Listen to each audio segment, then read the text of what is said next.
وغیرہ اردو کے جو دعات موجود ہیں وہ آپ کی زبان میں ہی دین کا پیغام پہنچاتے ہیں. آپ کے مبارک چہروں کو دیکھنا، آپ کے ساتھ مجلس کرنا، آپ کے ساتھ بیٹھنا مجھے عزیز تھا، جس کی وجہ سے میں آپ کے ساتھ آیا. ہمارا یہاں آنا، اس چھت کے نیچے اکٹھا ہونا، نہ تو کسی ملک کے لیے ہے، نہ کسی قوم کے لیے ہے، نہ کسی زبان کے لیے ہے، نہ کسی نسل کے لیے ہے، بلکہ ہمیں لا الہ الا اللہ کی گواہی نے یہاں پہ اکٹھے کیا ہے. ہم یہاں پہ اللہ کا دین سیکھنے کے لیے آئے ہیں. اللہ کا دین جس کو اللہ نے اپنے انبیاء کے ذریعے ہم تک پہنچایا ہے. اس دین کی بنیاد، اس دین کی اساس دو چیزیں ہیں.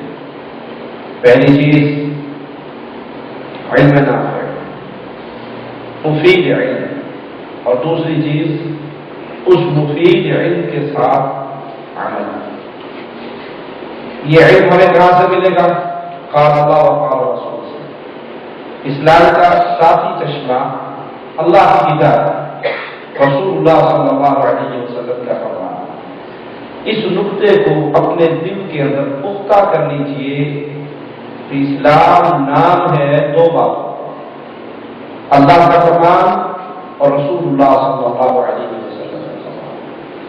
مالک نے کیا فرمایا ہے اور مالک کے حبیب نے اس کو ہم تک کیسے پہنچایا ہے. اس کے علاوہ کوئی چیز دین نہیں ہے.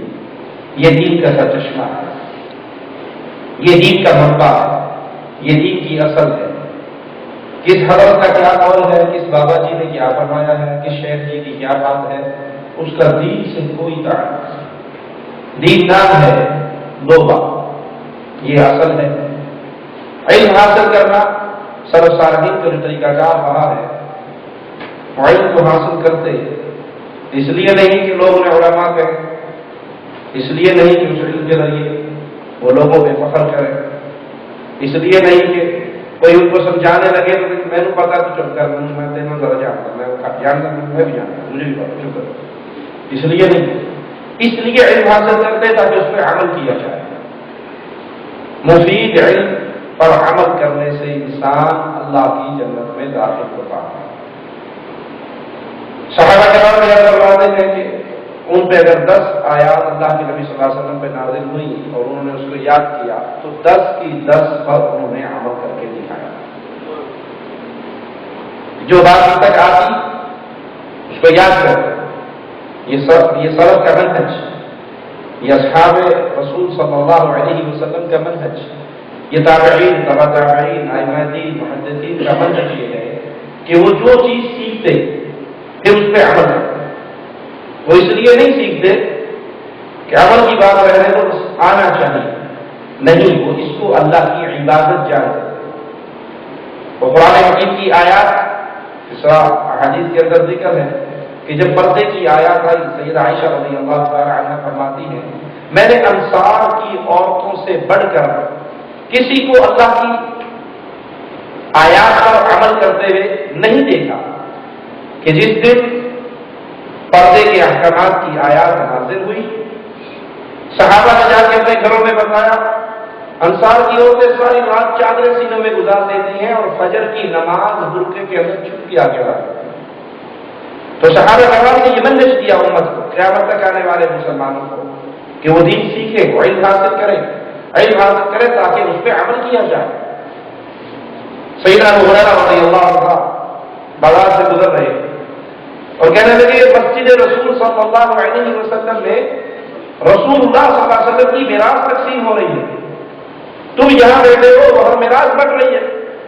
تو بازار میں جو لوگ کھڑے تھے وہ اپنی دکانیں چھوڑ کر، کاروبار چھوڑ کر مسجد کو بھاگے. مسجد میں آ کے دیکھا تو کوئی وہاں پہ درس دے رہا ہے، کوئی وہاں پہ حدیث یاد کر رہا ہے، کوئی قرآن یاد کر رہا ہے، دینی مجلسیں لگی ہوئی ہیں. تو واپس آ کے اس مجلسوں کو چھوڑ کر پھر بازار میں آ گئے اور کہنے لگے ابو ہریرہ ہم تو وہاں پہ گئے، وہاں پہ کوئی مال نہیں پڑ رہا تھا، کچھ تقسیم نہیں ہو رہا تھا. تو کہا اللہ کے بندو، وہاں میں نے کہا تھا اللہ کے نبی کی میراث بن رہی ہے اور نبی کی میراث تو علم ہے. یہ قرآن اور حدیث کا علم یہ انبیاء کی وراثت ہے. انبیاء خاص درہم و دینار نہیں چھوڑتے. یہ علم اللہ کے نبی صلی اللہ علیہ وسلم ہمیں دے کر گئے. جو اللہ کے نبی کا وارث ہے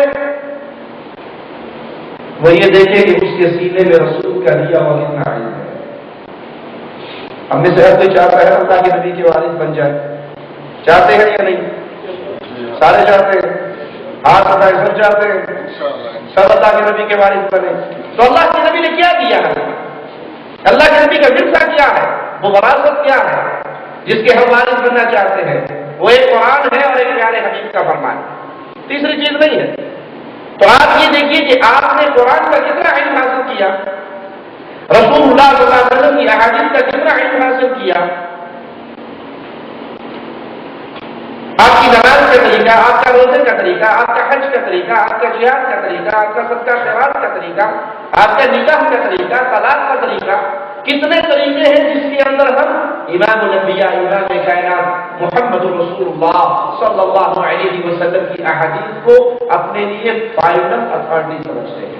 آج امت کی بربادی کا ایک بہت بڑا سبب یہ ہے کہ امت میں سے بہت سے لوگ جو دنیا کے رنگ میں رنگے گئے ہیں، انہیں یہی نہیں پتا کہ ہماری نجات کا ذریعہ کیا ہے۔ وہ نجات کا ذریعہ قال اللہ قال رسول میں ہے۔ وہ اسلام کی ڈیفینیشن کو نہیں جانتے، اسلام کی تعلیم کو نہیں جانتے کہ اسلام کہتے کس کو ہے۔ اسلام مجموعہ ہے دو باتوں کا، مالک نے کیا نازل فرمایا، امام الانبیاء نے کیا بیان فرمایا، صحابہ کرام نے اس پہ کیسے عمل کر کے دکھایا، تابعین نے صحابہ سے کیسے سیکھا۔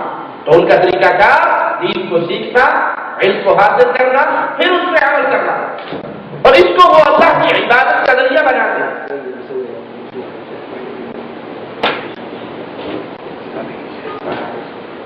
اس کو اللہ کی عبادت کا ذریعہ سمجھتے، وہ نماز پڑھتے ہوئے، وہ روزہ رکھتے ہوئے، وہ حج کرتے ہوئے، وہ جہاد کرتے ہوئے، وہ صدقہ خیرات دیتے ہوئے، پیارے حبیب علیہ الصلوۃ والسلام کی احادیث سے رہنمائی لیتے۔ امیر معاویہ رضی اللہ عنہ کی خلافت میں مسلمان ایک جنگ کے لیے نکلے، اور جس ملک پہ حملہ کرنے کا ارادہ تھا اس ملک پہ ان کے ساتھ معاہدہ تھا۔ تو وہ قافلہ ایسے نکلا کہ صبح آج رات ہمارا معاہدہ ختم ہو جائے گا، اور صبح ہوتے ہی ہم اس پہ حملہ کرتے، بے خبری میں ڈالے۔ قافلہ چل پڑا، ان کے اندر ایک صحابی بھی، وہ صحابی جو ہی قافلہ روانہ ہوا اپنے گھوڑے پہ بیٹھ کے قافلے کے سامنے آیا اور کہا اللہ سے ڈرو، اللہ سے ڈرو، عہد و پیمان کو پورا کرو۔ ان کو پکڑ کے امیر معاویہ کے پاس پہنچایا گیا کہ یہ کچھ کہنا چاہتے ہیں، ان کی بات سنیے۔ امیر معاویہ رضی اللہ عنہ پوچھتے ہیں کیا ماجرا ہے؟ سنے گا رسول اللہ صلی اللہ علیہ وسلم کی حدیث ہے جب تم کسی قوم کے ساتھ معاہدہ ہو، معاہدہ ختم ہو رہا ہو تو ان کو اطلاع دیے بغیر ان پہ حملہ نہ کرو۔ تو تم پہلے خبر کر دو کہ دیکھو ہمارا معاہدہ ختم ہو گیا، ہم اس معاہدے کی تجدید نہیں کرنا چاہتے، اب ہماری تمہاری کسی وقت بھی جنگ ہو سکتی ہے۔ ان کو اچانک نہ دبوچو، اچانک نہ پکڑو، بلکہ ان کو پہلے خبر دو۔ امیر معاویہ نے یہ حدیث سنی تو فوراً اپنے پورے لشکر کو واپس لوٹنے کا حکم دے دیا۔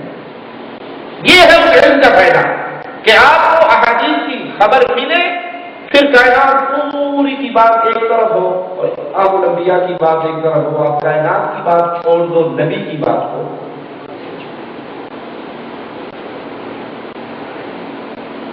پیارے حبیب علیہ الصلوۃ والسلام کی وفات کے بعد صحابہ میں کتنے اختلافات ہوئے، وہ حدیث رسول کے آگے اختلاف مٹ جائے گا۔ خود اللہ کے نبی صلی اللہ علیہ وسلم کی وفات کے مسئلے میں اختلاف ہوا۔ فاروق اعظم نے تلوار نکال کے کہا جس نے کہا اللہ کے نبی فوت ہو گئے میں اس کو کاٹ دوں گا، مار دوں گا، قتل کر دوں گا، میرے نبی نہیں فوت ہوئے۔ جیسے موسیٰ گئے تھے علیہ الصلوۃ والسلام، ہمارے نبی بھی گئے تھے، اور جیسے موسیٰ واپس آئے تھے ہمارے نبی بھی واپس آئے تھے۔ اختلاف ہو گیا، ابو بکر صدیق آتے ہیں، فاروق اعظم کو بٹھاتے ہیں، کہتے ہیں اجلس یا عمر، بیٹھ جاؤ، اور اس کے بعد آواز لگاتے ہیں من کان یعبد منکم محمد فإن محمد قد مات۔ تم میں سے اگر کوئی رسول اللہ صلی اللہ علیہ وسلم کی عبادت کرتا تھا وہ سن لے، اس کا رب بہت ہو گیا ہے۔ ومن کان یعبد اللہ فإن اللہ حی لا یموت، اور اگر کوئی اللہ کی عبادت کرتا تھا وہ یاد رکھے اللہ کو موت نہیں آنی۔ یہ کہنے کے بعد ابو بکر صدیق قرآن حکیم کی آیت پڑھتے ہیں وما محمد الا رسول قد خلت من قبلہ الرسل افإن مات۔ یہ آیت سننے کے بعد فاروق اعظم کہتے ہیں کہ میرے قدموں نے میرے جسم کا وزن اٹھانے سے انکار کر دیا اور مجھے یقین ہو گیا کہ محمد صلی اللہ علیہ وسلم فوت ہو گئے، میں گھٹنوں کے بل زمین پہ گر گیا۔ اختلاف ختم ہوا یا نہیں ہوا؟ یہ ہے صحابہ کا منہج کہ اگر کسی مسئلے میں آپ کو علم نہیں تھا کوئی بات نہیں، جب علم ہو گیا، جب حدیث مل گئی، جب آیت قرآن کی مل گئی، ادھر حکم محمد ہے، ادھر گردن چھوٹی ہے۔ اس طریقے کو اپنائیے۔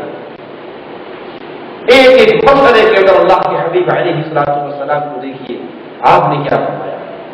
مدد مانگنی ہے، اس کا طریقہ کار اللہ کے نبی نے کیا بتایا ہے، کس سے مانگنی ہے۔ واسطہ اور وسیلہ کہنا ہے تو کس واسطے اور وسیلے کی گنجائش ہے اسلام میں؟ آئیے اللہ کے نبی صلی اللہ علیہ وسلم کی احادیث کو دیکھیے۔ اللہ کے نبی نے اجازت دی ہے کہ انسان کسی نیک آدمی سے دعا کروائے، انسان اپنے نیک اعمال کا وسیلہ پیش کرے، انسان اللہ کے ناموں کا واسطہ دے کر اس سے دعا کرے۔ کسی شخصیت کی جاہ و نشمت کا واسطہ دینے کا طریقہ قرآن اور حدیث نے ہمیں نہیں سکھایا۔ اور یاد رکھیے کہ یہ پوری زندگی ہماری انسان کی خسارے کی زندگی ہے۔ انسان گھاٹے میں ہے، خسارے میں ہے، سوائے الا الذین آمنوا، جو ایمان لے آئے، جو توحید کو سمجھ لے، جو شرک سے اپنے دامن کو بچا لے، جو اپنے ماتھے کو قبروں پہ جھکانے سے اٹھا لے، جو اپنی گردن کو غیر اللہ کی عبادت سے آزاد کر لے۔ الا الذین آمنوا، خسارے سے کون بچے گا؟ جو شرک سے بچے گا، جو ایمان لے آئے، جس نے توحید کو سمجھ لیا، اور جو یہاں اندر کہتا رہا یا رسول اللہ کہتا رہا، باور حق میرا تک کے نعرے مارتا رہا، پیروں کو پکارتا رہا، ولیوں کو پکارتا رہا، بابا جی کی نظر دیتا رہا، حضرت جی کی نیاز دیتا رہا، کسی سید صاحب کی 11ویں دیتا رہا، کسی کی چھوٹی 11ویں، کسی کی بڑی 11ویں، کسی کا نظر و نیاز اللہ کے دے کر یہ عبادت سے، اللہ کی عبادت سے نکل کے اس کے پیر بابا کی عبادت میں آیا، یہ خسارے میں ہے۔ خسارے سے کون بچے گا؟ الذین آمنوا، جو ایمان لائے۔ ایمان لانے کے بعد مجھے ایمان لیا، ٹھیک ہو گیا، بالکل ماشاء اللہ شرک نہیں کرتا، بدعات سے بچ گیا۔ نماز دعا کرو، نماز تو ٹھیک ہے، ٹائم نہیں لگتا لیکن انشاءاللہ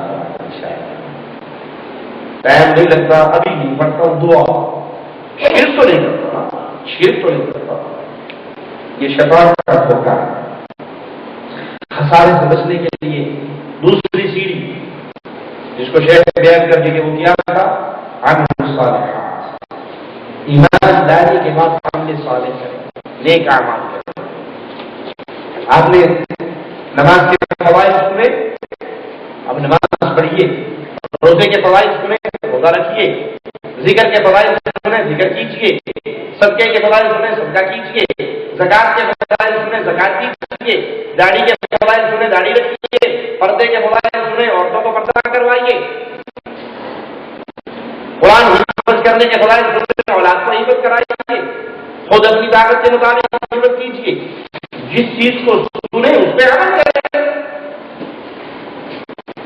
اور اگر صرف علم حاصل کرے اور عمل نہ کرے، عمل صالح نہ ہو، ایسا بندہ ہلاکت کی دلدل میں گرا۔ جو ایمان لے کر آئے عمل صالح کرے، پھر ایمان بھی لے آئے، عمل صالح بھی کر لیا، تو کبھی چار لے کے سو گئے، یہ بھی خسارے میں ابھی میں نہیں بچ سکتا۔ چار سیکٹر بچنے کے لیے، خسارے سے بچنے کے لیے چار کام: ایمان، عمل صالح، اور پھر کیا ہے؟ وتواصوا بالحق۔ جو مسئلہ آپ کو سمجھ آ گیا اپنے بھائی کو پہنچائے۔ ہم کیا کہتے ہیں؟ میں ٹھیکیدار ہوں، کہتے ہیں یا نہیں کہتے؟ میں کوئی ٹھیکیدار ہوں سر، اس کو بھی بتاؤں کیوں؟ حضور اپنے میں جانا، میں اپنی پولیس میں جانا، حضور اپنا حساب دینا، میں نے اپنا حساب دینا، جو جہاں لگا ہے ٹھیک لگا ہے، سنا یا نہیں؟ جو جہاں لگا ہے ٹھیک لگا ہے، کہتے ہو نا بھائی؟ جب چوری ہوتی ہے پھر پولیس کے پاس جا کے اس کے خلاف FIR کیوں کٹواتے ہو؟ جو جہاں لگا ہے ٹھیک لگا ہے، چور نے روٹی نہیں کھائی۔ آپ کے مکان پہ کوئی قبضہ کر لے تو جا کے عدالت میں کیس کرتے ہو یا نہیں؟ جو جہاں لگا ٹھیک لگا وہ اپنا کام کر رہا، وہ اپنا کام کرتے تو آپ کیوں کیس کرتے ہو اس کے خلاف؟ نہیں، یہ دین محمد علیہ السلام میرے اور آپ کے کندھوں پہ امانت ہے، اس کو بیان کیجیے۔ جب اسے بیان کریں گے پھر تکلیف آئے گی، جب تکلیف آئے تو پھر صبر۔ تکلیف کس کے لیے آئی؟ اللہ کے لیے۔ توحید کس کی بیان کی تھی؟ اللہ کی۔ کسی نے پتھر مارا، کسی نے گالی دی، کسی نے کچھ کیا، کسی نے کچھ کیا، تو پھر صبر کیجیے کہ دعوت توحید میں تکلیفیں تو اللہ کے نبیوں کو آتی ہے۔ ابراہیم علیہ السلام کو آگ میں نہیں گرایا گیا، صبر کیجیے۔ سیدنا بلال کو مکے کی گلیوں میں نہیں گھسیٹا گیا، صبر کیجیے۔ پیارے رسول صلی اللہ علیہ وسلم کی مبارک گردن میں کپڑا ڈال کے بند نہیں دیا گیا، صبر کیجیے۔ یہ 4 کام ہیں جس نے کر لیے وہ خسارے سے بچ کے جنت میں داخل ہو گیا۔ ایمان، عمل صالح، نیک کام کی دعوت، نیکی کی دعوت، برائی سے روکنا، اور اس راستے میں جو تکلیف آئے اس پہ صبر کرنا۔ اللہ سے دعا ہے اللہ ہماری خطاؤں کو معاف فرمائے، ہمیں زندہ رکھے، ایمان پہ رکھے، موت دے تو اس حال میں دے کہ اللہ ہم سے راضی ہو، ہم اپنے اللہ سے راضی ہوں۔ اقول قولی ھذا واستغفر اللہ لي ولكم ولسائر المسلمين۔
طيب الآن وصلنا العشاء الآن